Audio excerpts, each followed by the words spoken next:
Hello, good morning. আমরা এবার মুর্শিদাবাদের জন্য রওনা হচ্ছি।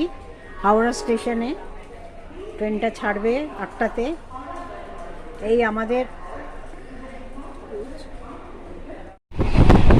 কি সুন্দর পরিবেশ, ঠান্ডা হাওয়া, মৃদু হাওয়া, ঠান্ডা, সোনা সোনা গন্ধ। চাষ হচ্ছে জমিতে, ধান, অনেক ধান তুলেছে। অগ্রহায়ণ মাসে নবান্ন হয়ে গেছে, মানুষ চাষিরা ঘরে ফিরেছে ধান তুলে। এত সুন্দর গ্রাম্য পরিবেশ আমাদের বাংলায় কোথায় পাওয়া যাবে?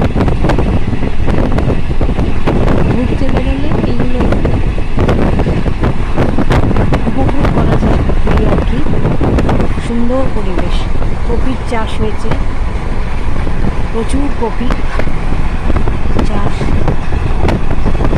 এখন আমরা চলছি, আর 5 মিনিটের মধ্যে আজিমগঞ্জে নামবো। ওখান থেকে টোটো বা অটো করে মুর্শিদাবাদে পৌঁছাবো। বেশিক্ষণ লাগবে না, মিনিট 15-20 আমরা পৌঁছে যাব। ট্রেনটা রিজার্ভেশন ছিল, বালুরঘাট ট্রেন, হাওড়া থেকে। কেন রিজার্ভেশন ছাড়া তো বয়স হয়েছে, এখন ওভাবে আমরা যেতে পারি না। যাই হোক, মুর্শিদাবাদে পৌঁছে ঐতিহাসিক সিরাজদৌল্লার সময় যা ছিল, ইতিহাসে যেটুকু পড়া, সেগুলো চাক্ষুষ গিয়ে দেখবো। পলাশির যুদ্ধ, সিরাজদৌল্লার সমাধি স্থান, জগৎ শেঠের বাড়ি, রাজপ্রাসাদ, এইগুলো দেখতে পারবো।